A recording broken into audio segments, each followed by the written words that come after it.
Wakil rakyat untuk rakyat ini pengalaman saya untuk merakyatkan pentadbiran kerajaan negeri dan menyelesaikan seberapa banyak yang mungkin masalah yang dihadapi oleh rakyat dan akan diselesaikan mengikut aturan-aturan pentadbiran kerajaan negeri.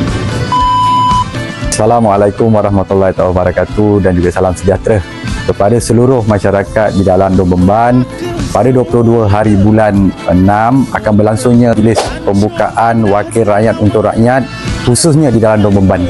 Ia akan berlangsung di Taman Kesan Damai. Pada hari tersebut juga perasmian akan disempurnakan oleh Yang Berhormat Datuk Akmal Saleh Exco Kerajaan Negeri. Aktiviti yang akan berlangsung pada hari tersebut senaman aerobik, pemeriksaan kesihatan, kita ada juga bas perpustakaan bergerak dan juga pelbagai lagi lah agensi-agensi yang hadir bersama-sama dalam majlis pembukaan perasmian WUR Wakil Rakyat untuk Rakyat di Dom Beban ini.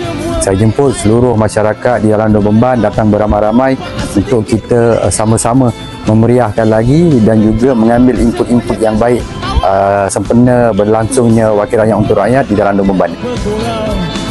Bumi melangkah, bumi bertuah, makannya sedap, negerinya hebat.